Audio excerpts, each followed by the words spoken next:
Welcome to another episode of Faith, Lies, and Confusion. I am Godless Reggie. This is NJ. How are you today, NJ? I'm fabulous. How are you? How are you? I'm doing pretty good. Dealing with my sinuses. I'm a little bit under the weather here in Ohio. One day it wants to be hot, next day it wants to be cold. So when things like that happen, my head just starts pounding. But other than that, I'm good to go. Today's episode is titled The Hmong and the People. I don't know if I'm actually pronouncing that correctly. Um, my first introduction to this ethnic group of people was in a Harrison Ford movie a few years ago. When he was the racist neighbor, I guess the next door neighbors they were Hmong, and it is basically a story about him working for the Ford company, and him overcoming his racism or bigotry. What you know about these people, NJ? Well, I know why he was racist and bigoted toward them. I understand it. I just didn't appreciate his taste in cars, but I get it. Dedication to where you were allowed to work, but my granddaddy was not. How's that Who, sound? who does your grandfather work for? Who did granddaddy work for? Granddaddy worked for himself. He was a bit of the neighborhood. How do I put this? Neighborhood dandy. He got around. His stone was always rolling. Sometimes it landed in a yard or two it wasn't supposed to be in. Understandable. See, what I thought you were saying was I was thought that you were implying that your grandfather worked for like Chevy or a rival American car company. No. What had happened was my family read their whole story, but at the end of the day, their finances, their pocketbook said, "We're gonna take whoever's gonna finance us." Right, right. To your point though, I understand why he felt the way he felt. I'm not saying it's right, but it is very easy to be brainwashed. It is, especially when you're in this country, to think that people are doing things to you. Now that we look back at the situation, even though it was before I was born, a little bit before I was born, but we had no business going over there in the first place, right? We went over there and got our ass whipped. Well, I ain't gonna say us because that was them, obviously, but it's easy to brainwash people to make them think that they're doing something right and that other people are wrong. But now that we look back at it, what did we even go over there for? Excellent question. You know what we went over there for? Do you really want to know what we went over there for? Or would you like to just go ahead and build it up? Would you like to No, do a build no. up? I mean, no. You can get right to it if you want to. What we went over there for was dun, dun, dun, dun. Where did I put that page? Here it is. Uh, Opium. We went over there for opium. We wanted opium, and the fact that they were allowed these particular groups of people were allowed to move freely amongst the brush. Nobody questioned them. Nobody saw issue with them because that's what they have always done. They move from spot to spot, growing stuff. When they've depleted the soil, they burn so it can rejuvenate, and they move on to the next patch of ground and cultivate it for a while. But one of their side hustles that made them a whole lot of money was what is the name of that plant? Poppy plant? Is that what it's Poppy called? seed. Poppy seed. Poppy seed. Thank you. Yes, the CIA of the Corporation of America went over there and was benefiting from these particular people. Now, here's the thing: they were supposed to offer them protection during the Vietnam War as they went about, you know, growing poppy seed. And they fucked up there somewhere along the way. They fucked up. We're not quite sure where it got all messed up and discombobulated. But you'll be happy to know that the ones that we could get out, we did take some of them here in America, and they have settled different places since then. But that's why. That's why. That's why. Right, and it kind of goes towards that story. What's the name of that movie? L. Not L. Not El Diablo. That's a different movie. It's El the name. Dorado. No, not El Dorado, because El Dorado is not a fort. It's the Okay. name. It's the name of the car. Dang, I can't remember the name of the car. Not El Camino, because it's not an El Camino. It's not an El Camino. No, no. Shh. El Caminos are Chevys. What is the name of that actor again? Harrison Ford. That's not Harrison Ford. Nope, not Harrison Ford. Man, what is the name of that damn movie? I don't know. And we both gonna sit here and trip over it because that's how our minds work. But anybody that's watching or you watching, you know what I'm talking about, that movie. But I know that was a Ford. He worked at the Ford Matter of fact, all you got to do is just Google 70s muscle car. Well, I'll do it. I'm glad you knew what to look up. I was like, huh? What? What? What?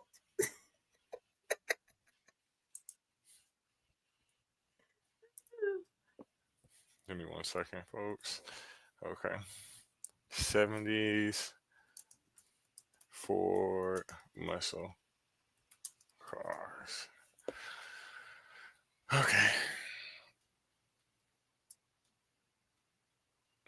Mustang wasn't that.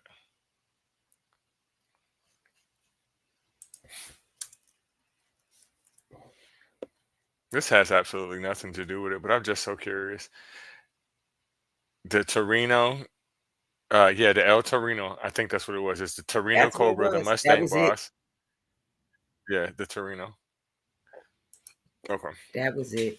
So yeah, That was what you were saying basically touched on some of the story that we were talking about because the boys' family had came over. It kind of had a little bit of racial connotation to it between them and the Mexican gangs. But again, that's my only introduction to these. They sound like they're nomadic people. It also very much. correlates. It also correlates with the American Gangster story as well. It sounds just like that. What you were reading comes is coming right from that, but it makes sense because at the end of the day, how could you be growing that much of that shit without somebody knowing about it, especially the nosy fucking United States? You know what I mean? So it all makes sense. And then there's always a fall guy. The crack epidemic, Rick Ross. That epidemic, what's his name? The guy from New York, Frank Lucas. They always got to blame it on somebody black, knowing that we don't even have the planes or we're not even capable of accumulating that kind of wealth. Now, Frank Lucas was, and other gentlemen I just mentioned, but at the end of the day, they're not really the plug. They're somebody that's bigger than them. And the person that's bigger than them never went to jail. And that's the part that I don't like. You know what I'm saying? And most times it's a person that's not even from the United States. And then you just let them get away because they tell on the person they sold it to. That's like shooting somebody and say, "Oh, well, he seen me do it. Lock him up. Let me go." My daughter just told me a story of somebody who pulled into a parking spot, watching someone slashing the tires in the spot next to the one that they were pulling into, and then sat there and watched the person turn on them and start slashing their tires before they pulled off. We don't make no sense. We will see the obvious. We will have the obvious explained to us. We will have it put on a silver platter, placed in our laps with a book open to the page with the answer, and we still will be like, I don't see it. I don't get it. What you mean, huh? Why would you sit there? That's just like somebody getting killed. You just sitting there just watching like you crazy. I'm gone. I'm up out of there. I'm not sitting there. I mean, because the only thing that can happen is something bad at that point, right? And in that case that you just brought up, that's exactly what the fuck happened. I watched another video because a person just didn't want to admit that they read their schedule wrong. They were like, "I'm supposed to work today, so I'm working today," and and and this is what I don't understand. The managers, they get paid like what, 50 cents more than the worker. called the cops on them to have them removed. Like, just remove another day on their schedule. Like, they're here now, let them work, move it, take another day off their schedule if you're worried about your hours. Like, people be making stuff hard for no reason. I mean, I get what you're saying, but at the same time, who can make that decision at that point? I mean, it may affect the next person as well, who they're having to change the schedule with, and then it may not be doable for them. I'm not saying that the cops should have been called or anything like that. That right, that part. I mean, We making it harder than it needs to be. right, that's a little extreme, but I mean, recently I've done something like that. The last time I went to the dentist, or maybe it was the time before that, and I need to go now because my teeth are hurting. But I went a day early, and the lady was like, "Well, you don't have an appointment today." I'm like, "Are you sure?" And surely enough, it was the very next day. Now, I could have made a scene. I wasn't gonna get my way. Right.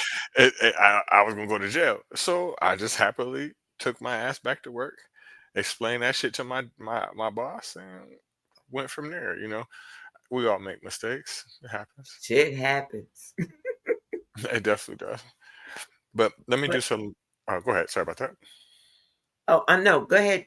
Say that first. I'll remember. I'll remember what it was. Okay.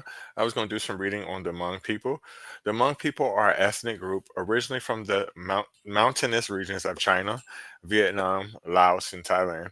They have a distinct language with several dialects, customs, and traditions, and they are known for their vibrant textiles, clan based social structures, and strong cultural identity. Here are some key points about the Hmong. The Hmong are believed to have originated in China thousands of years ago. Over centuries, many migrated southward due to the political and social pressures. In the 19th and 20th centuries, large communities formed in Laos, Vietnam, and Thailand. Their role in the Vietnam War. During the Vietnam War, many Hmong and Laos were recruited by the CIA to fight against communist forces in what became known as the Secret War. After the war, many Hmong faced persecution and fled to refugee camps in Thailand or resettled abroad. Diaspora. Today, large Hmong communities exist in the United States, especially in Minnesota, Wisconsin, and California, as well as France, Australia, and Canada. The United States resettlement began in the 1970s and continues in smaller numbers today. Language and culture.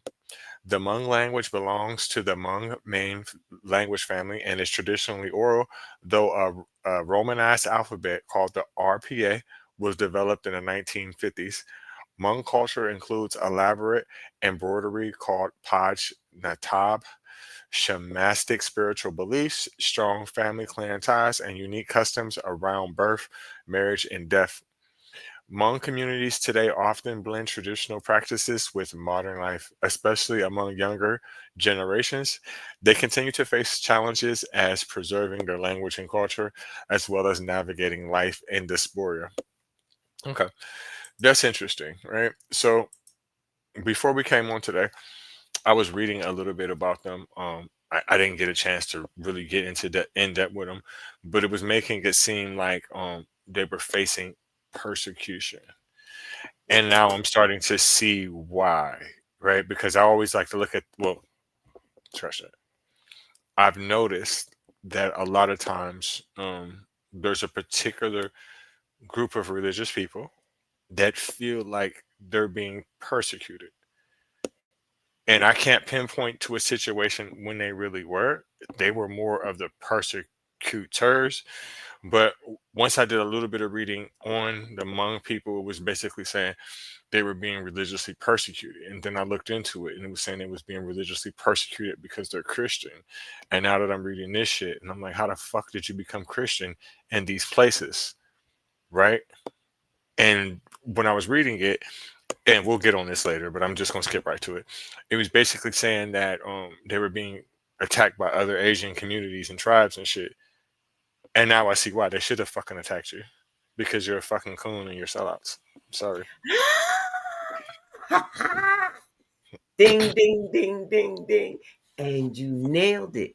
Let's say what they really are being persecuted for. Mm-hmm. Let's say what the real Mm-hmm. persecution is.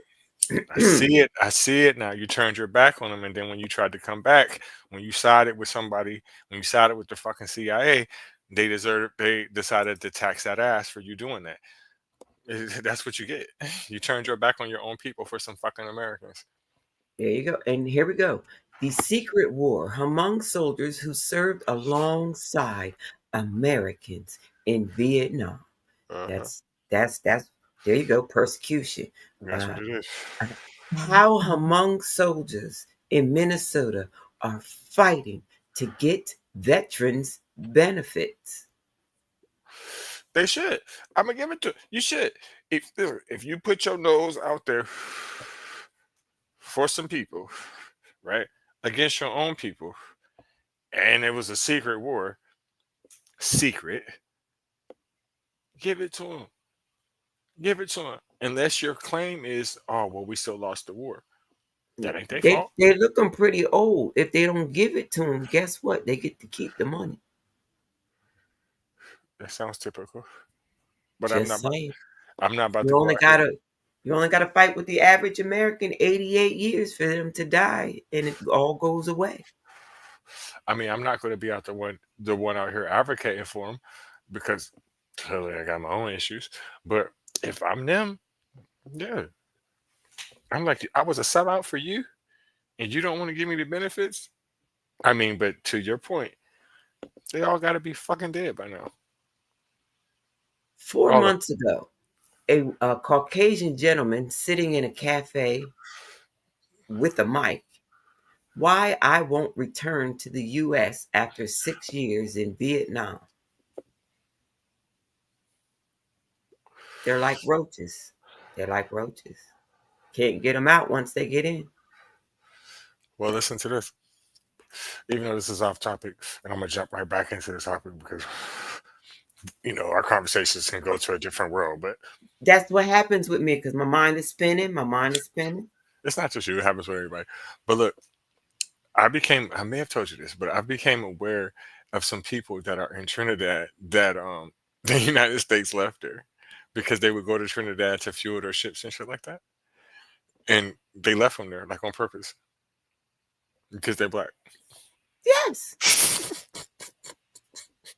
Now prove you belong to us. Prove that you belong to us. Prove that you're one of our black people. Now you got to prove it. And this But is in World War but II. you hired me. You have the proof already. Nah, prove it again. Prove it again. Your family that you got here is your fucking proof, and they've been there for like 70, 80 years now, or however long it's been since World War II. I'm Wait a like, minute. Here you yeah. go. 37-year-old Hmong American mom of four kids says deporting her to Laos was like a death sentence.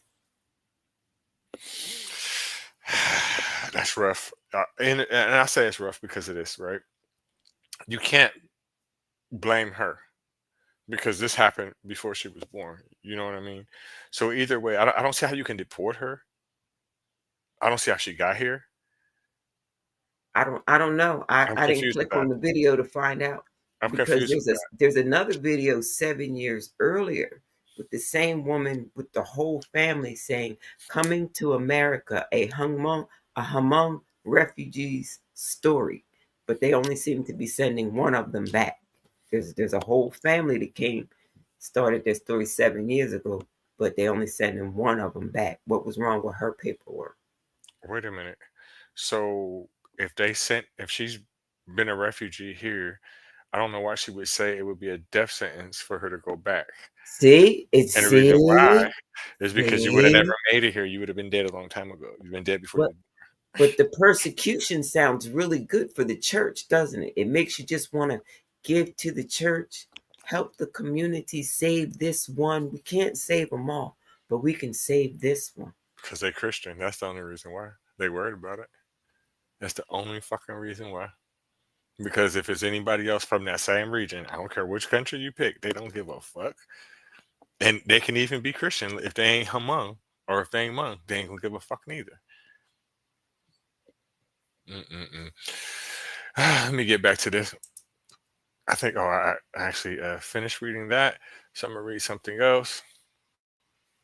Give me a second here.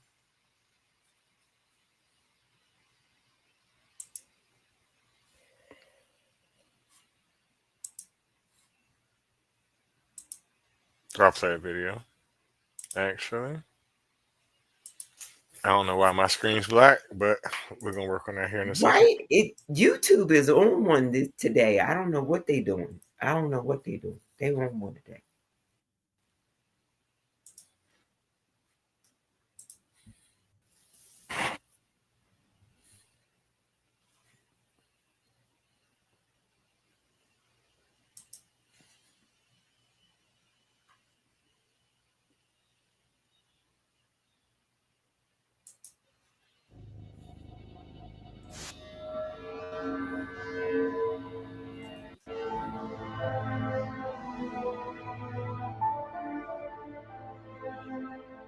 The origin of the Hmong people is unknown.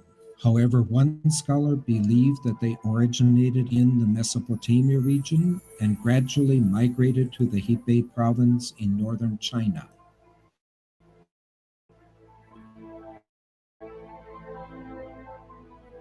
Many scholars believe that over 5,000 years ago, the Hmong were living in China with the Han Chinese. I just want to pause it right there. This is probably gonna be something that's religiously biased based.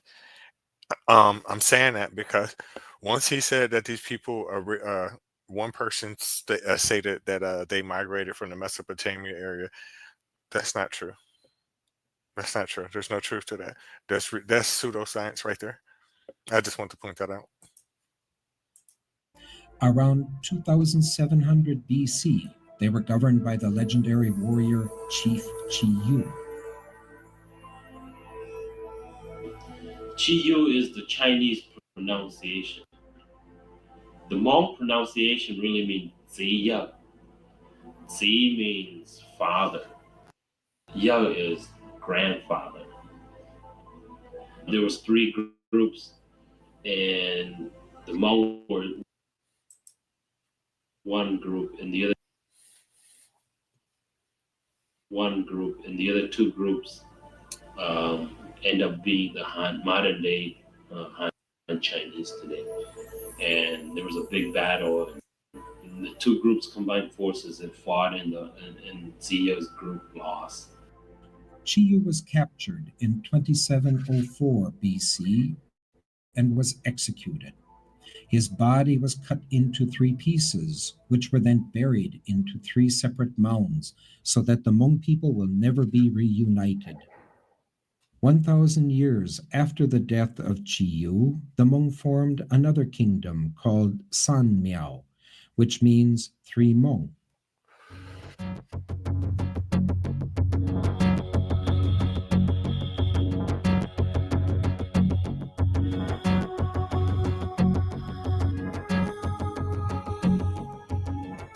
Once again, the Han Chinese invaded, and the Hmong were defeated and nearly exterminated. The Hmong then dispersed. Most migrated southward into the lower reaches of the Yellow River and as far as Yunnan province. Between 704 and 223 BC, the Great Hmong Kingdom of Chu existed in Yunnan. After a war that lasted 200 years, this great kingdom fell to Chinese rule. All known Hmong books were burned, and those who dared use the Hmong language were punished by death. Hmong of those days are said to have had blonde hair and blue eyes, which was how they were easily identified and killed.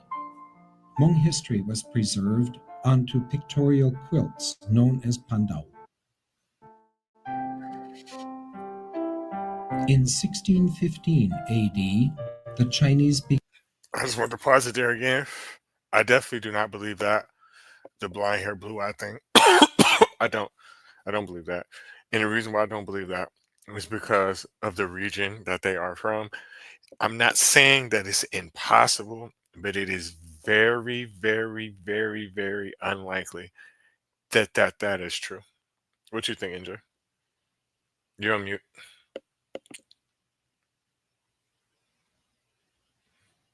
Thank you. If it was a trait, then it would still, even if dormant, be a trait now. And I don't see it. Right. Um, Again, I like to make the argument a lot of times, and this is going to kind of contradict what I just said in a way. I like to make the argument that Europe and Asia are the same continent. I tell people that all the fucking time. And the reason why is because it is.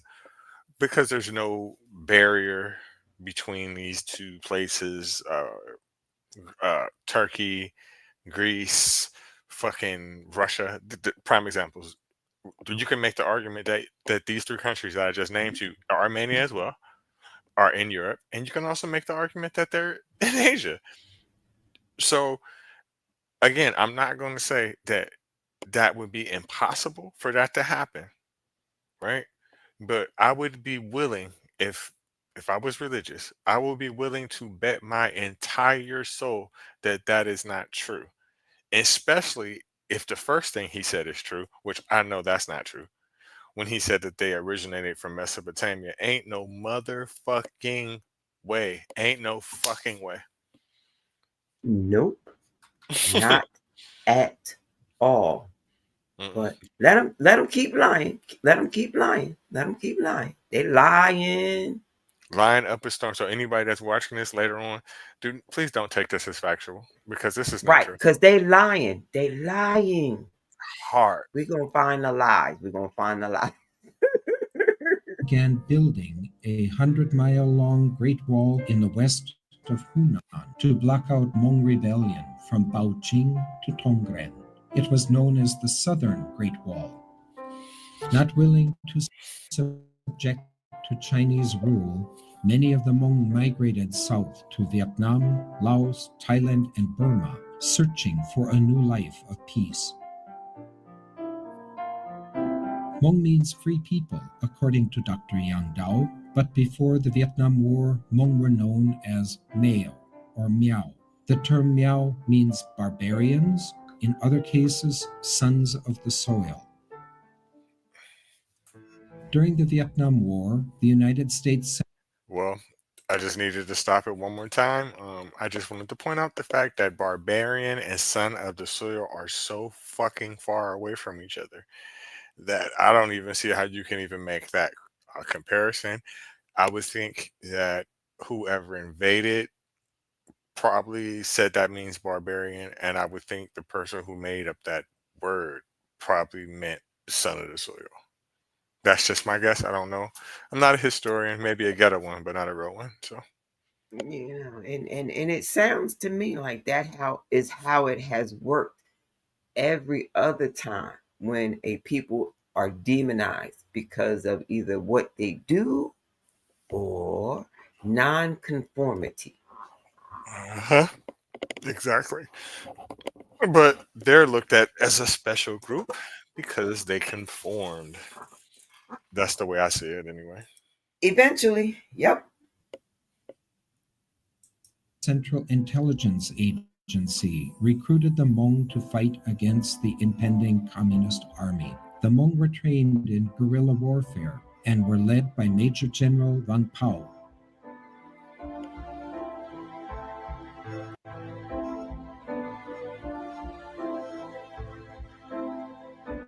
Their main objectives were to first block the Ho Chi Minh Trail, which was the main supply of North Vietnamese, and engage the communist armies. Secondly, to rescue American pilots who had been shot down.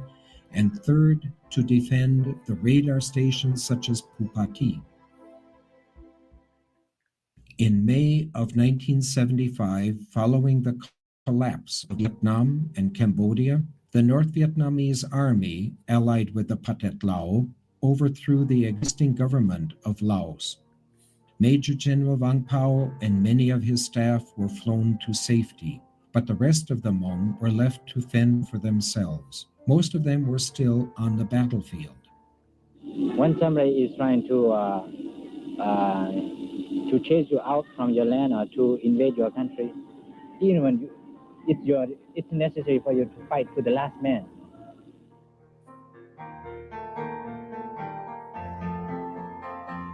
The Hmong were then targeted by the Pathet Lao for genocide, extermination to the root. Many were killed or forced into labor camps for re-education, never to be seen again. Others took to the mountains where they continued to fight. However, the North Vietnamese army bombed and gassed the Hmong from the air. Mm. Many of the Hmong people then attempted the difficult journey to seek refuge in Thailand. They traveled. Okay, so that kind of answers the question or addresses the question that I was saying earlier when you were speaking on the lady that was 37. The reason why I feel like that now is because I'm seeing the videos from like 2002 on, so I'm assuming that they're still doing these things. I don't agree with any of that. I kind of retract my statement from earlier. I do still understand why they would, kind of have retaliation. But in 2002, from some shit that happened in the 60s and 70s with individuals that probably weren't even alive at that time is completely fucked up. Killing people, any however you look at it, is fucked up too. So, Right. Because America goes in. But remember, America got some of them out. What did they have to do to get on those American planes and come over here? What did they agree to? What was the deal? What's the contract? right, that is a great question. Uh, why did some get left, and why did some come? I, you know, that question has always been a question to me about this, about the situation in Cuba, um, and other places. Like, what is your measuring stick to choose who comes and who stays?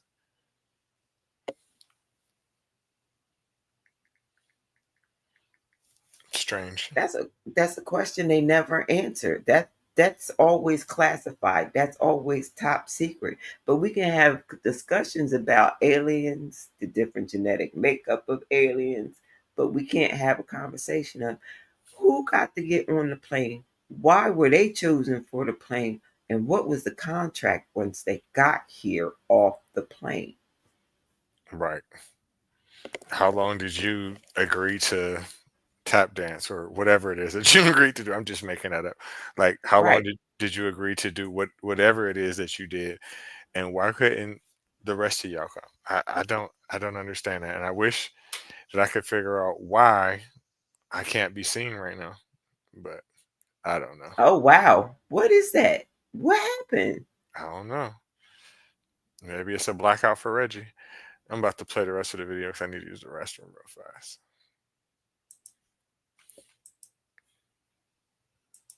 Traveled under the cover of darkness, bringing only with them the clothes on their backs. The Hmong lucky enough to make it to Thailand were put into refugee camps until resettlement to third countries. Today, the Hmong are more dispersed than ever. Many have settled in the United States, Australia, Europe, and South America, where they continue to preserve their culture, language, and customs. We were this group of people who have always been displaced from place to place, and now we're in this country, and this is probably the first time in our history where we have the greatest opportunity to have equality like everyone else.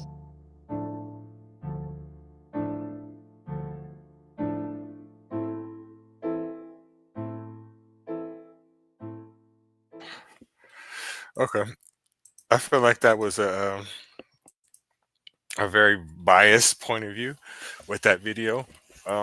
It did have some truths in it, I'm assuming, because I don't think that he would lie about things that have happened, especially when we're talking about genocide and things like that. But the beginning part, I definitely didn't believe.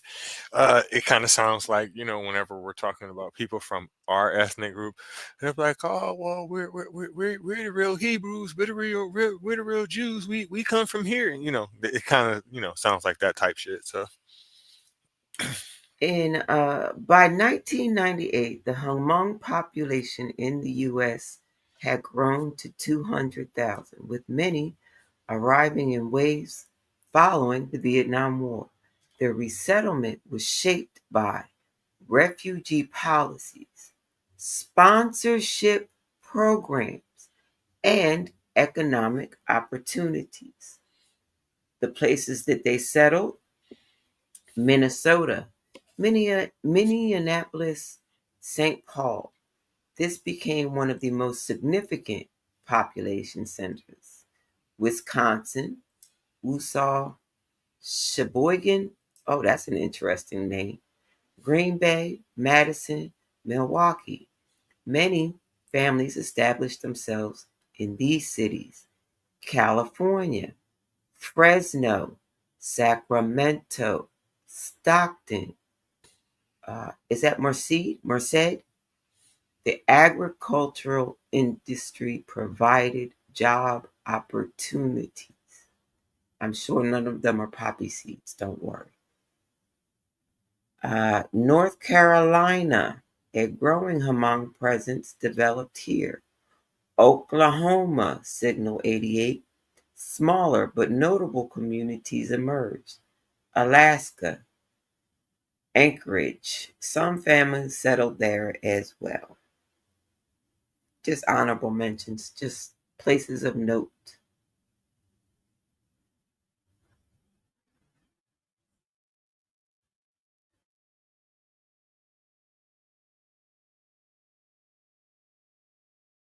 And I'm going to have to keep talking, I guess.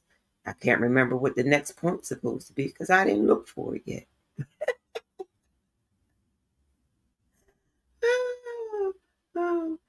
What? Oh, and the people have a deep rooted agricultural tradition shaped by their migration patterns and adaptation to diverse environments. Historically, they practiced shifting cultivation, growing crops like rice, corn, millet, and buckwheat, all staples in everybody's pantry.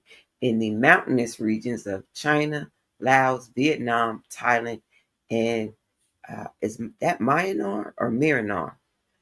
Uh, the farming methods were well suited to rugged terrain, relying on slash and burn techniques to clear land for planting.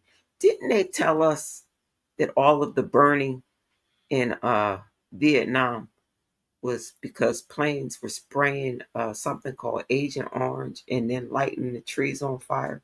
Isn't that what we was told in all the 60 minutes clips as we grew up? I'm not sure because again, that's a little bit before my time, and I was under I, the assumption that Agent Orange, excuse me, was a disease. No, it was a chemical. It was a chemical. It was a chemical. They might have named the disease after after the chemical, but it was a chemical. They sprayed it on the brush, and then somebody came along with a rocket and shot one, and it all up in the air. And if your own soldiers were caught in it, they might get caught in the spraying. So, um, but the Laos people, they definitely got caught in the spraying. They definitely got caught in the spraying. Would it But kill yeah, you? it causes long-term health issues, and when I say long-term, I mean long-term. Um, it it affects your genetics, so it passes to the offspring. It causes cancers, several different kinds, all usually within the lymphatic system, um, and causes sterility in both men and women. Mm. Yeah, I never knew that. I just thought it was like a disease or something that was created, and people were coming back home with. I didn't know what it was because I've heard so many different wild stories about Vietnam and other wars in the early 1900s. So Yeah, America was very, very embarrassed. They were very embarrassed about Vietnam. Very embarrassed. That is a part of their history. They would like to go away. And thanks to Father Time, it's looking like they're dying off one by one, slowly but surely. They'll be able to rewrite all the history books very shortly. oh, for sure, they're already doing it now. They're implementing it now. Exactly. especially in states like Florida, even though it doesn't have anything to do with this particular topic, but it's the same type situation. Um, and clearly they brainwashed this group of people that we're talking about early in the game, and that's the reason why they're claiming persecution. They are being persecuted, but I still don't see why they decided to do what they did.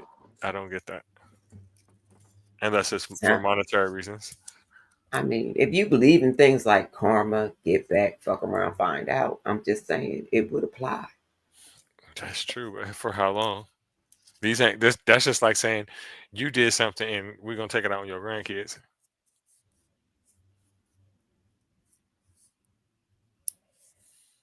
I don't know if you've noticed, but you are a grandchild. I am a grandchild. We are just now realizing that we are only meant to be on this earth to eat, shit, fuck, and die. That's true. But I'm just saying, like, when did you stop? You know. Kumbaya, my lord.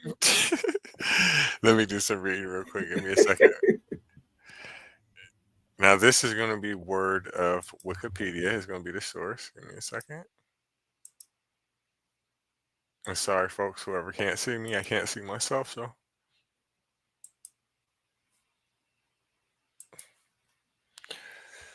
okay, I want to get to the religious part of them. I'm gonna go back though. Give me 1 second here. Okay, so the religious persecution. Hmong Catholics, Protestants, and animists have been subjected to military attacks, police arrests, imprisonment, forced Wait, you disappearance. read that too fast. Do it again. But when you get to the part where it lists the religions that they follow, slow down. Slow down. Okay. Hmong Catholics, Protestants, and animists have been subject to military attacks, police arrests, imprisonment, forced disappearances, extrajudicial killings, and torture in Laos and Vietnam on anti religious grounds. A significant example was the deportation of Zhu Yang and her 27 children from Thailand on December 19th, 2005, after the group was arrested attending a church in Ban Ko Noi, and that's in the Phetchabun province in Thailand.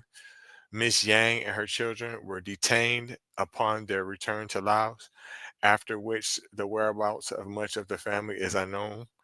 In 2011, Vietnam People's Army troops were used to crush a peaceful demonstration by Hmong Catholic, Protestant, and evangelical Christians who gathered in Dien Bien province and the Dien Bien Phu area in northwestern Vietnam.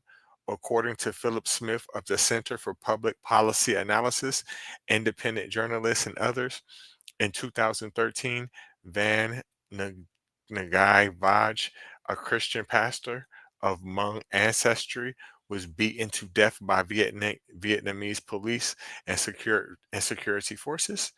In Hanoi, Vietnamese government officials refused to allow medical treatment for a Hmong Christian leader, Duong Van Minh, who was suffering from a serious kidney disease. In February 2014, the United States Commission of International Religious Freedom has documented official and ongoing religious persecution, religious freedom violations against the Laotian and Hmong people in both Laos and Vietnam by the governments. In April 2011, the Center for Public Policy Analysis also researched and documented cases of Hmong Christians being attacked and similarly executed, including 4 Lao Hmong Christians. Okay.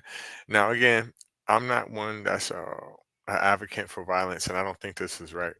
Like, I don't, it doesn't matter that they're Christians, right? I don't think that that's right that that is happening to these people. On the other hand, the United States is very invested in this situation. Are you invested, and do you have that same logic when it comes to places like Gaza? No, you are not. they are being persecuted because of their religious and their ethnicity, and you're supporting it. So why did you give a fuck on this other hand about a place that has nothing to do with you? They interested because something tells me there's still poppy fields in those areas. Something tells me they still got poppy. I don't know that to be sure. I don't know that for sure, but something tells me they do. But even if they don't, think about it this way. So you mean to tell me in a nation that has a problem with these particular religions, there are missionaries that are there in the country still teaching the religion? And they met a woman with 27 kids and said, "Hey, we're not going to talk to you about your government, but we're going to invite you and your 27 kids to come have a free meal with us and listen to us talk about our God." Not telling her that when she get home, her government going to have a problem with the meal and the people that she ate with. Right. I just don't. I don't understand like who would put themselves in these type of situations, right? Um, it's confusing because they're saying like because she went to church, and sometimes when I'm reading things, I'm not really. I'm listening to myself, but then again, I'm not. Is this church in her country? Are you allowed to have churches in her country? Because I don't get it. I don't know. I'm gonna keep reading more about the Hmong people. I'm gonna play a video here in a second as well. Now, this is about the diaspora linguistic. Well, let me put it on the screen. Give me 1 second.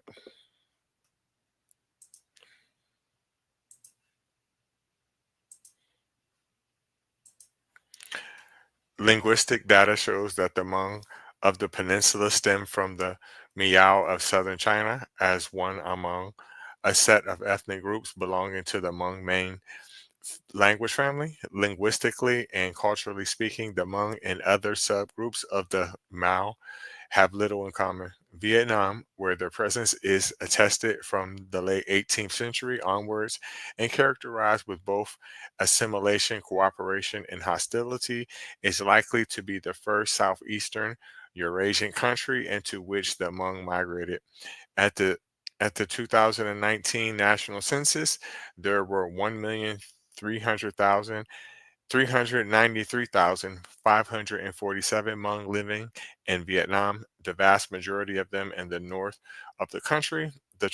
The traditional trade in coffin wood with China and cultivation of the opium poppy, not prohibited in Vietnam until 1993, long guaranteed a general cash income. Today, cash cropping is the main economic activity, as in China and Laos. Hmong participate to a certain degree in local and regional administration. In the late 1990s, several thousand of the Hmong started moving to the Central Highlands, and some crossed the border into Cambodia, constituting the first attested presence of Hmong settlers in that country. In 2015, the Hmong and Laos number at 595,028. Hmong settlement there is nearly as ancient as in Vietnam. After the 1975 communist victory, thousands of Hmong from Laos had to seek refuge abroad. Approximately 30% of the Hmong have left, although the only concrete figure we have is that 119,000 Hmong from the Laos and Vietnam together seeking refuge in Thailand up to 1990. In 2002, the Hmong in Thailand number at 151,080. Myanmar most likely includes a modest number of Hmong, perhaps 2,500, but no reliable census have been conducted there recently as a result of refugee movements in the wake of the Indochina Wars 1947 to 1975. In particular, in Laos, the largest Hmong community to settle outside Asia went to the United States, where approximately 100,000 individuals had already arrived in 1990. By that same date, 10,000 Hmong have migrated to France, including 1,400 to French Guiana.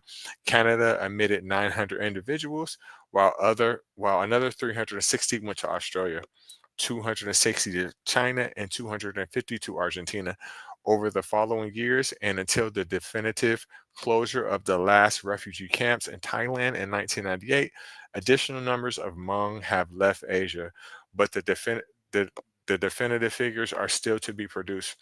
Approximately 5% of the Hmong population currently lives outside of Asia, with the United States home to the largest Hmong diaspora community. The 2008 census counted 171,316 people solely of Hmong ancestry and 221,948 persons of at least partial Hmong ancestry. Vietnam. Hmong people in Vietnam have been perceived differently by various modern political organizations and in different historical periods. Since the Hmong are an ethnic minority in Vietnam, their loyalty toward the Vietnamese state has been frequently questioned by the state. However, many Hmong in Vietnam are fiercely loyal regardless of the current ideologies of the government. The Hmong and the Laos and Cambodia are the most supportive of active resistance. These tend to be Hmong Christians that have been targeted by all three Vietnamese governments.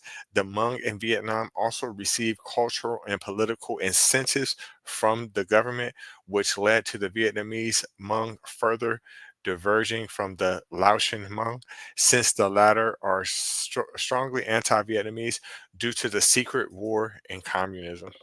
Okay, so again, this is just trickery from invaders coming in, putting people against people that have nothing to do with this entire situation, and it's still going on today. It's just a form of colonialism.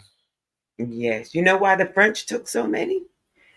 Because Wow. Christianity was introduced to Vietnam primarily through French missionaries during the colonial period.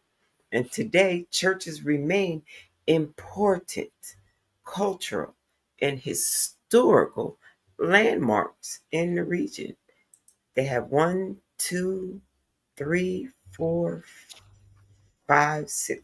churches, Catholic churches, still standing in Vietnam for the Hmong people to go to. So that further confuses me. How the fuck are you doing stuff to people for going to churches that you're allowing to be in the country? Confusing.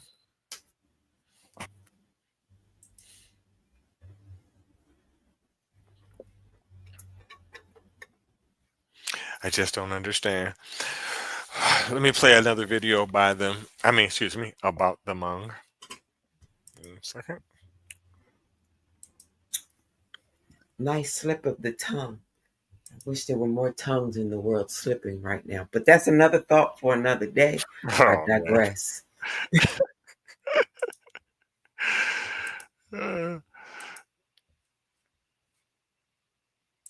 Dawn has finally come. National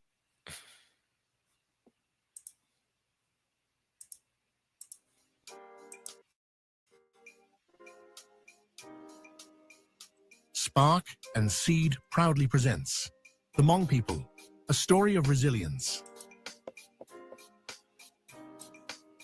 The Hmong people are an ethnic group with a rich cultural identity. Found across southern China, Southeast Asia, and in diaspora communities worldwide, the Hmong have preserved their traditions and unique way of life despite historical challenges.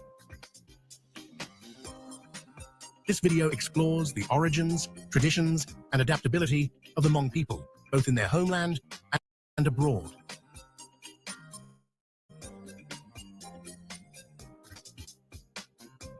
The Hmong trace their origins to southern China, where they lived for centuries as part of a larger group of ethnic minorities known as the Miao. During the 18th and 19th centuries,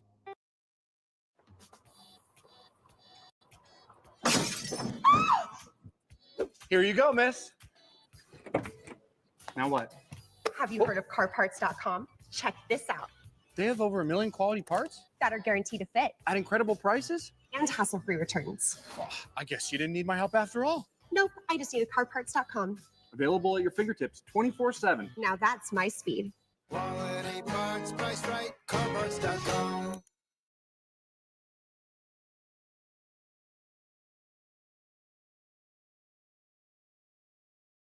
Ready to lose the hat and regrow the hair?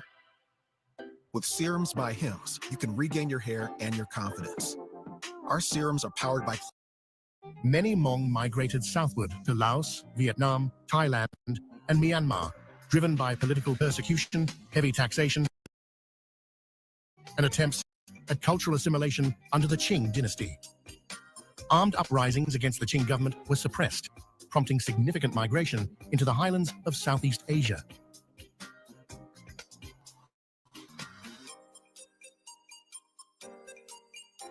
In Laos, the Hmong established themselves as skilled farmers and traders.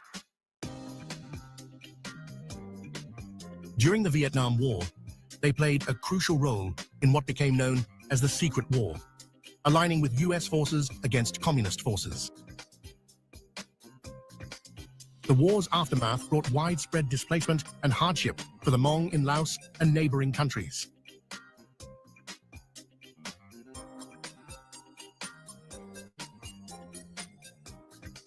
Following the Vietnam War, many Hmong fled to refugee camps in Thailand, then resettled in countries like the United States, France, and Australia. Those remaining in Laos faced challenges in preserving their cultural identity while navigating political and social changes.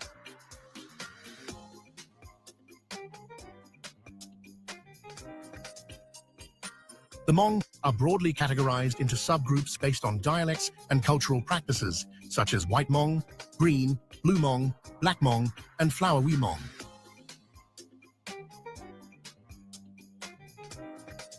However, further distinctions can be observed in different regions within southern China and Southeast Asia.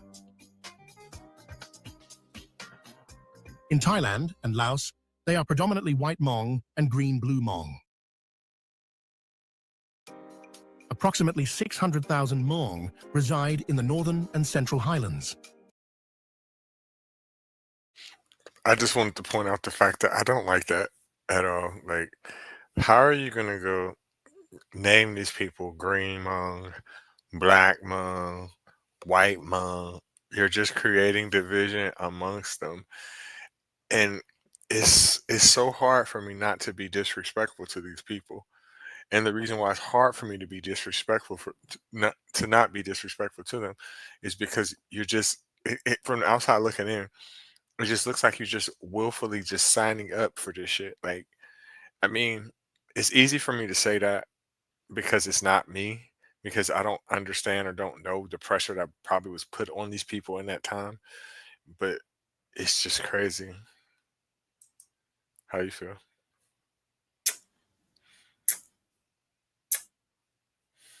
You know, it is very hard to get me to like somebody, let alone respect them. I can like you and still not respect you. Hmm. I'm going to just leave that there. I'm going to leave that there. I'm going to leave that there.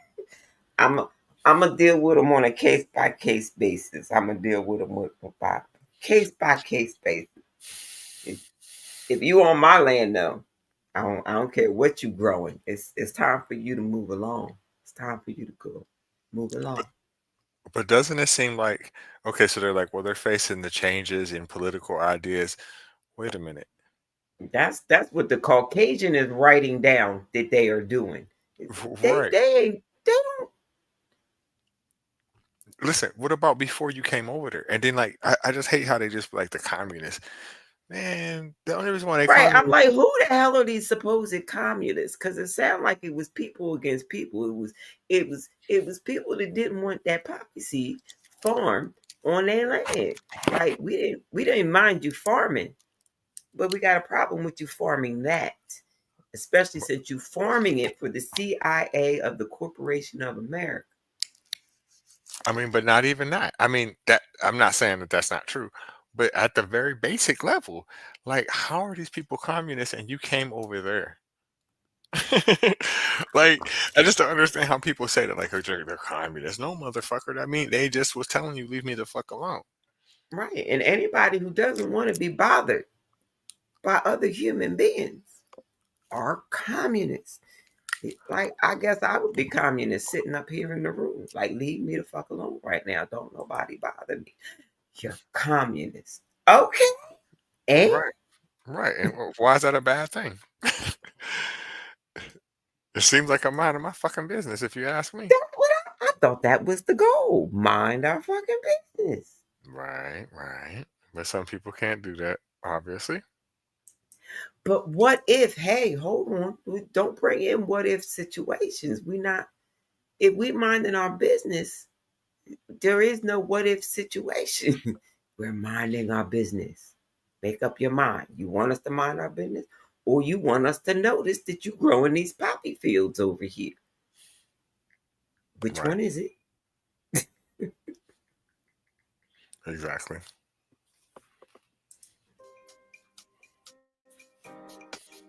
The majority are subsistence farmers, maintaining close ties to traditional practices and clan-based community structures. In Vietnam, the subgroups such as Black Hmong and Flowery Hmong are more dominant.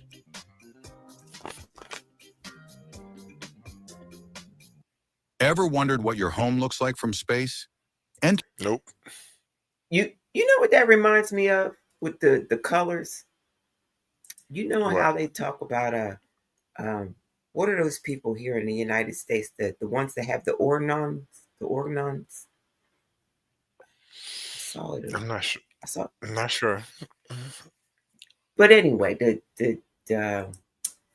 and they'll have like a uniform, and and they don't always do colors, or they only allow certain colors in the community. Like the ladies all do the quilting and the cooking and the cleaning and all that. You did that. But what you wear is based on your. I don't remember how to pronounce that word. That your organ or not. Dang it! But that's what it reminds me of. You know what it reminds me of? If they remind me of the South Americans. Um, some of this, I forget what country it is. Um, they be making dyes and like making these quilts and making all kinds of shit, and they be making from like the berries in the mountains and stuff like that. They look very similar to them to me for some reason. Well, didn't some of them settle there also? I mean, what they say scientifically is that they walked. Oh, yes, that's right. That's right. The bridge people, the bridge people, the bridge people. They're the ones that walk the bridge. It's They very. are the bridge. I believe it. You know why I believe it? Because I they're believe it too. I know it to be a fact. They are the original bridge. I mean, you'd right. have to go. It's not the time period that, you know, they're trying to make it out to be, but they are. They are. I will give them that. They are the original bridge people. They are. Right, you could prove it, and then like, listen, there's people that are up there in Alaska right now that still speak a dialect of Russian right now because we bought it from Russia. Right, it's right there. It's always in there. It's always in the dialect. It's always in the dialect. And if they didn't walk, it is very easy for them to have made a raft to make it. That's very easy. Hey, especially when you can see the next piece of land. All right, we can Right, see where we want to go. We're gonna get all these trees and sticks together. We're gonna build it just big enough. We might have to go back and forth a couple times to get everything. Hopefully the weather will work with us. But yeah, you can do that with a group of people. And didn't they say that there was a group that migrated 10,000 at a time way back when? They yeah, I never don't let know. that group get bigger than 10,000, and they always like whenever they got a younger group up to 10,000, that group would then leave the original group and go find a home of their own. And that is where migration started, supposedly, according to the book that I read. But I don't remember what the book was. You talk about caravans. Nope, nope, nope, nope, nope, nope. That was later. That was later. That was different. That was later. I still want to dig into it and figure out if the people from West Africa ever, if they can prove that they came from there to South America or to the Caribbean. I Wait a wonder minute, wait a minute. The people from West Africa came where? to the Americas or to the Caribbean. Not by From the west side. yeah, not through colonization. I'm talking about before that. Before that, from the west side. From West of Africa. Africa. Hmm. You know, you got a better chance of proving, because I've seen it. I know I can prove it, of them coming from South America over there, uh, uh, up the Nile and hitting the west side of Africa through the Nile. Wait a You minute. got You a said better. South America? Uh, Central America, South America. Was it Central America? Central America. Yeah, yeah, Central America. My bad. My bad. My bad. It was it Central America. I can't remember. That was when we were doing the people with the Z that started with the Z. I don't remember. But anyway, I got a better chance of proving that they came from that region over there, sailed, got down to the bottom of Africa, saw this big giant river opening, said, fuck it, why not? Our boats fit. And they sailed up there and they ran into them people in West Africa. That is true. And I No, no, don't no. think they all came back. No, no, that's not what I'm saying. That's not what I'm saying. What I'm saying to you is because we know that those people went up and down the Nile and all that. We know that for thousands of years. They're the original people, right?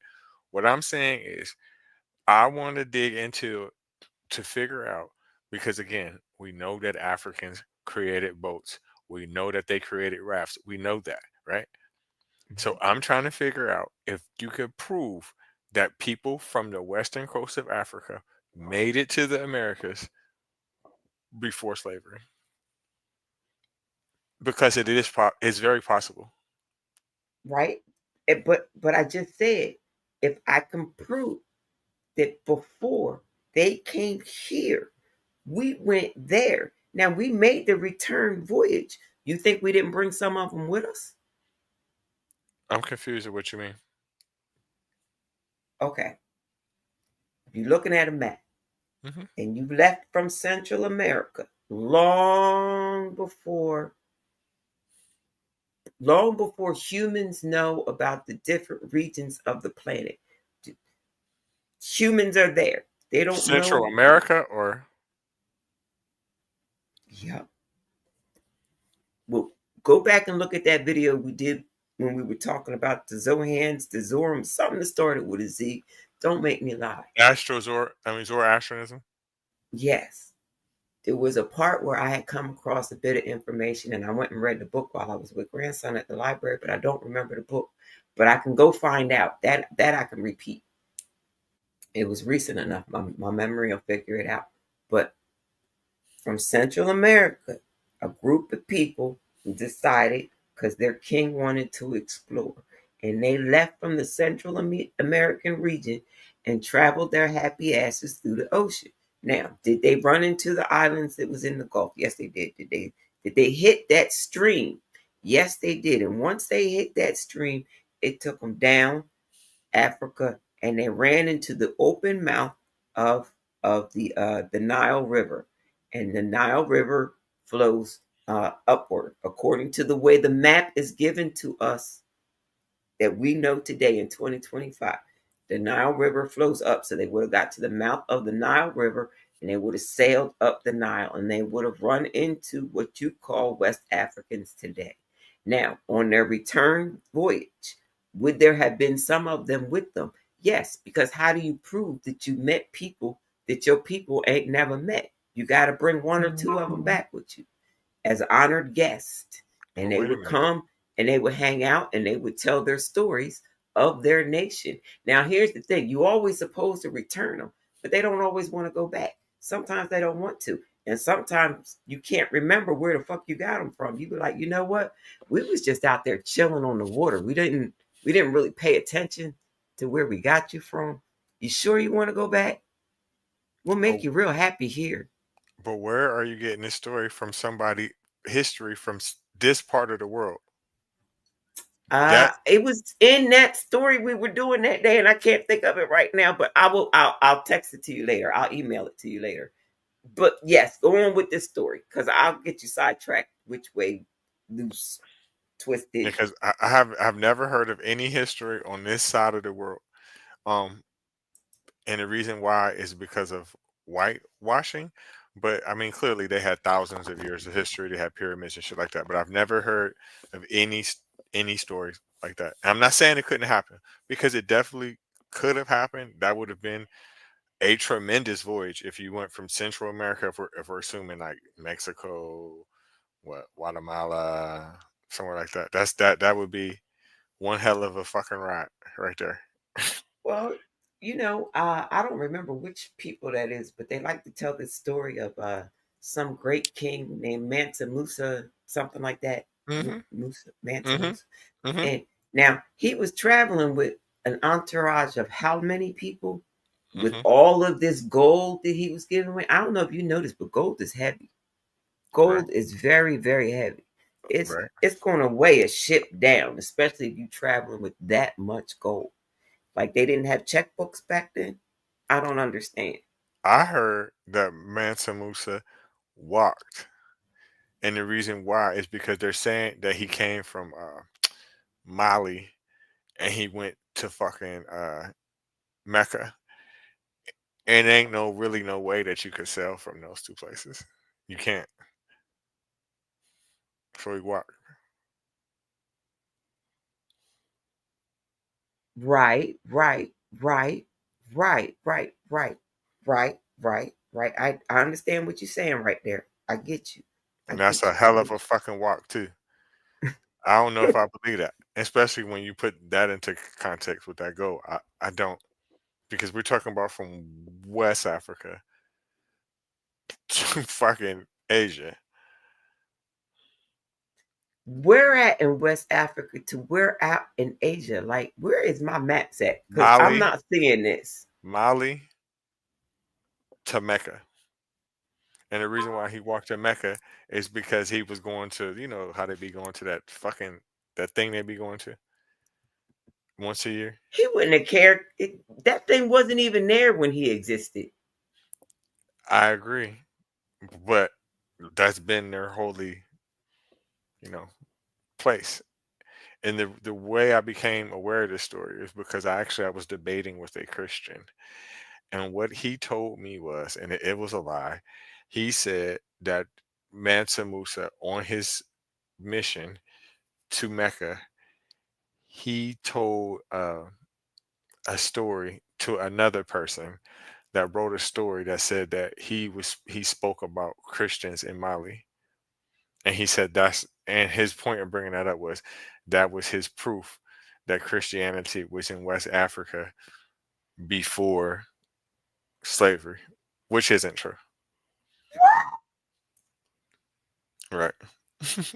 I'm so glad I wasn't sitting in that conversation because I wouldn't have let him finish the story. Y'all would have been mad at me. Y'all would have been like, NJ, just let him finish. No, I'm not going to let him tell that lie. It was me and Atheist Cat. We was giving it to him. And every time he comes on, like, because I really don't be hosting live debates like that or be on people's shit like that no more. But every time he comes on, I bring it up because he can't prove that. When I looked into it, and the dude never even wrote that story. Okay, I've been making some stories up, but at least I can find the book. It might take me a minute, but I can find the book I got it from. Let me play the rest of this video. I'm about to get out of here. Around 1 million Hmong live in mountainous regions like Ha Giang, Lao Cai, and Sơn La, Vietnam. These groups are recognized for their colorful traditional attire and unique customs tied to agriculture and markets. In China, Hmong people are known as Miao. The Hmong in China are further divided into subgroups such as Black Miao, White Miao, Flowery Miao.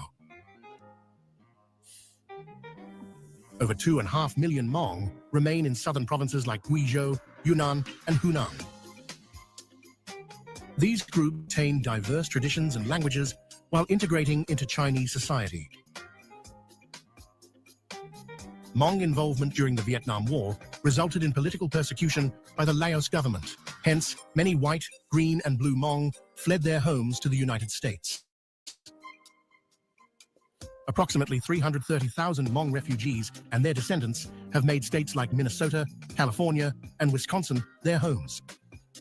They have excelled in education, small business ownership, and political representation while preserving cultural practices such as Hmong storytelling, embroidery, and clan leadership structures.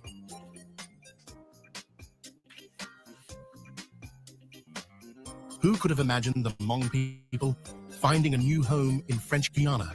In South America, White Hmong and Green Blue Hmong have built a small but cohesive community, preserving their traditions in an That shit is so irritating hearing him saying that white Hmong, green Hmong, blue Hmong. That shit is so fucking irritating.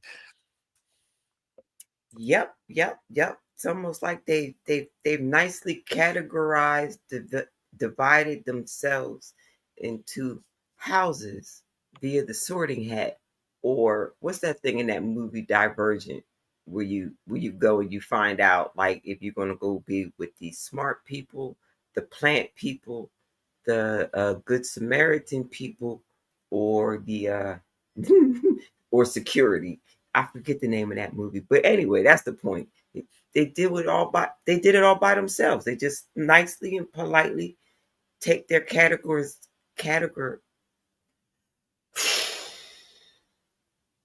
Let me be quiet. I can't even pronounce words right now.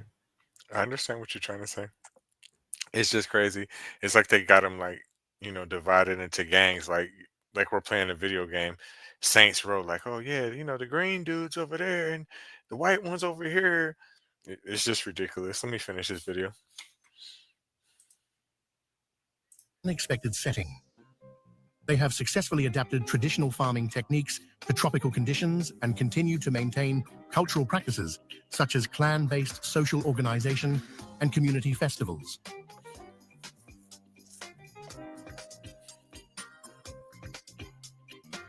In France, Hmong communities include White Hmong and Green Blue Hmong, with a focus on agriculture and cultural preservation through events and organizations. Smaller populations also exist in Australia and Canada, where they emphasize education and integration while upholding traditional values.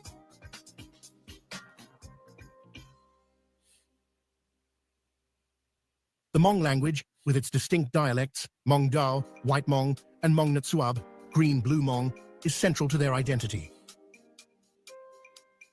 Traditionally, an oral language, written systems developed in recent decades have helped preserve their stories and traditions. The Romanized Popular Alphabet, RPA, was developed in 1950 by missionaries in Laos. It has no tone marks. Instead, tones are indicated by consonant-like letters at the end of words. Think of the RPA as an alphabet, where every letter corresponds to a specific sound.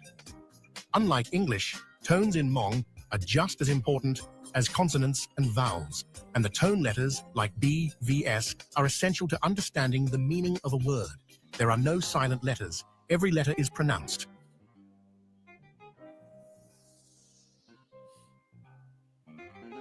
Hmong spirituality often revolves around shamanism and ancestral worship, with ceremonies that connect the living to the spirit world.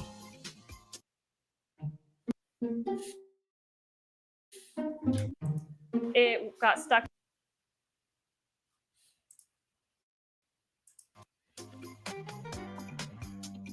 Rituals related to life events, such as naming ceremonies, marriages, and funerals, are deeply rooted in their beliefs.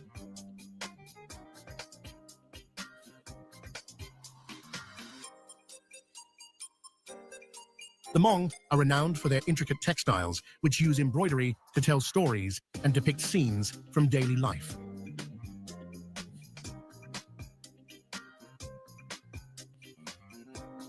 Musical instruments like the keej accompany cultural celebrations, blending sound with storytelling.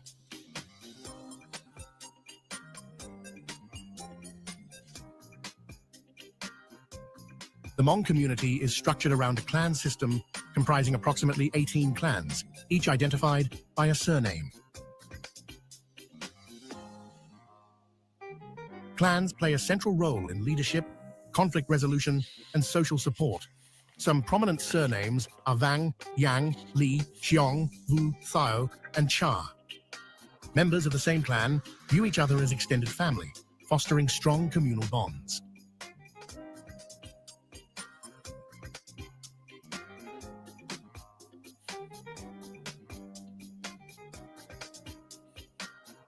Hmong families often live in close-knit communities where extended families share resources and responsibilities.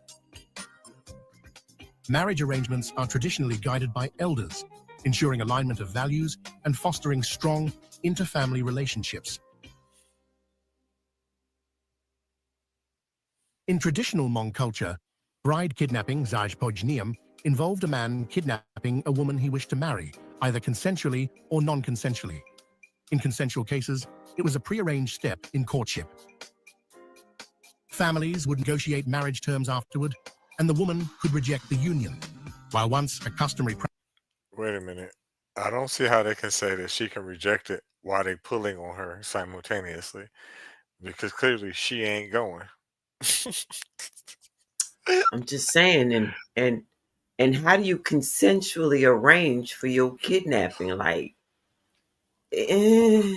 sounds fishy, and it doesn't sound like it works in America. I'm just going to say this: if you're of this custom and you've come to America, I don't think that's supposed. Wait a minute, that's right. We mind our business. Let me be quiet. We minding our business.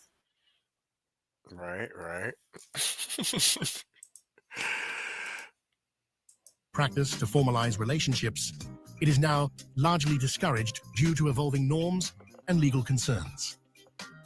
Newly married couples often reside near the husband's family, emphasizing the importance of familial ties.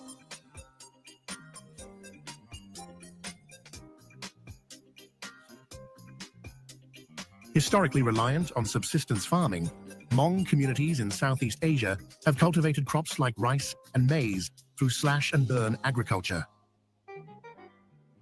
In diaspora communities, many have adapted these skills to new environments, such as tropical farming in French Guiana or urban gardening in the United States.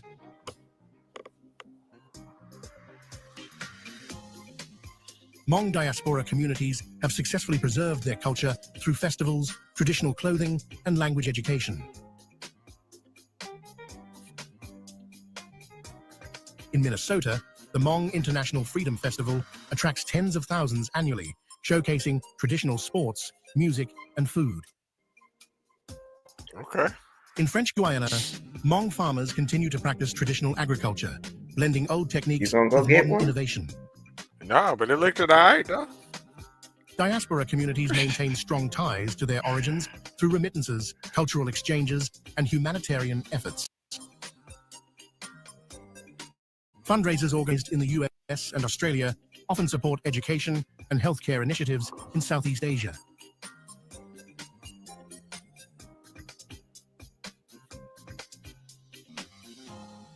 Hmong leaders have emerged in politics and advocacy, representing their communities in host countries.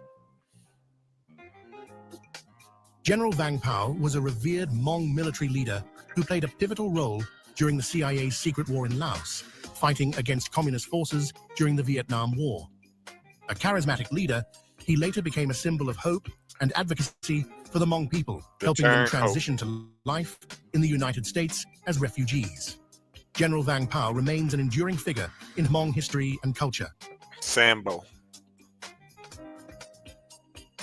What happens to In the the US, hoes when Hmong the American pimp is politicians gone? and activists continue to advocate for refugee rights and cultural preservation.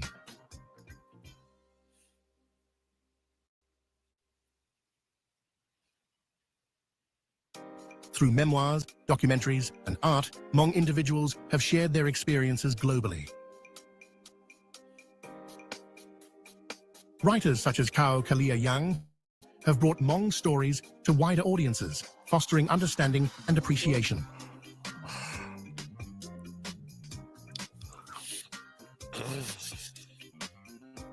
Hmong communities in Southeast Asia face issues such as land disputes, environmental degradation, and limited access to education and healthcare.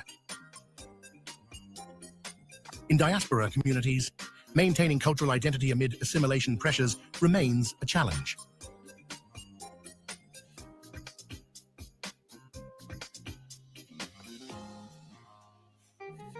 Education is a vital tool for Hmong youth to navigate modern challenges while preserving their heritage. Community initiatives in both Southeast Asia and the diaspora emphasize the importance of cultural and academic They education. found the blonde. She's not natural though. You could tell that that's bleached. That wasn't the important part. They found the blonde. You can see her roots, as you can see on the screen. Them roots are showing, and she ain't fooling me. But now the other video isn't lying. They can prove that blonde is obtainable. Listen, in those times there was no such thing as Revlon or none of them other goddamn dyes. Maybe I'm calling the wrong name, but I know I'm on the wrong track, but I'm on the right train, or however it is.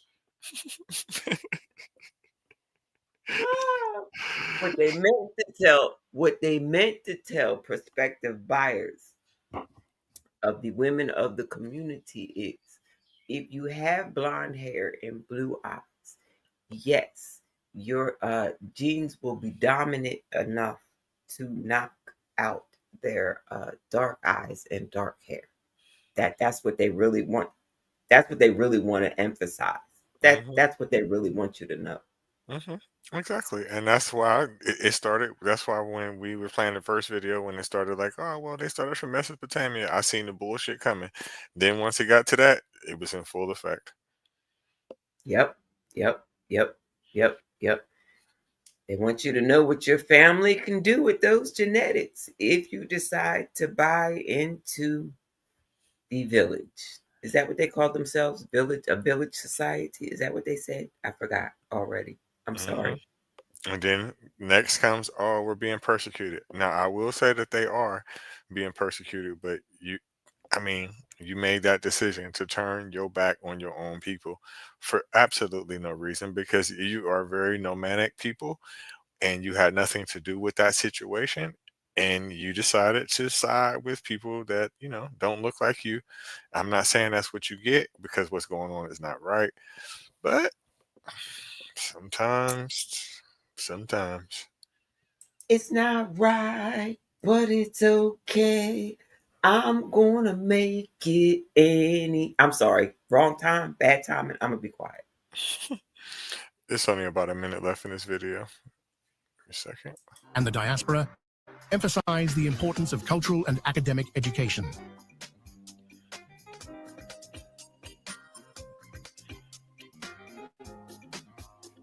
The Hmong people's adaptability and strong sense of community provide hope for the future. By blending tradition with innovation, they continue to enrich their host societies while preserving their unique heritage. The Hmong people's story is one of resilience, adaptability, and cultural richness. Despite historical and modern challenges, they remain deeply rooted in their traditions while contributing to the global cultural mosaic. Their enduring legacy is a testament to the strength of community and the importance of preserving cultural identity. Look at all those women to choose from. Thank you for watching. Don't forget to like, share, subscribe, and leave a comment or two at Spark and Seed. Wait, it was Almost looks called like a black Spark church. and Seed? Wait a minute. It was called Spark and Seed? The website was called Spark and Seed with this mirage of women to choose from. I'm going to be quiet. Always, it's always women involved. Whenever it's a religion, it's either some virgins involved or something like that, or you're allowed to have unlimited wives, things like that. So that's typical. When it comes to straight up Christianity that I'm used to, I like to bring up and tell people the reason why I'm single is because I'm not Christian. Because every time if you look at a black church, man, there's so many fine women up in that motherfucker. It's so hard for me not to go in there and just say, praise the Lord, because I be wanting to say it. But overall, I would have to say that the Hmong people are an ethnic group of people who are very traditionally nomadic, who decided to turn their back on their own people. And unfortunately, since then, they have been persecuted because of it. I don't know if they were promised certain things back in those days, like a free pass to the United States. I don't know, but if they were, it seems like a lot of them got played out of that deal. That's my opinion. Yep. Now they got to put their daughters on the selling block to the American people. Will you breed with the American people? Will you put in your 50% in somebody's household? Will they come and live near your son's family? Right. So overall, I think that they're just another victim of colonization. They decided to pick the wrong team.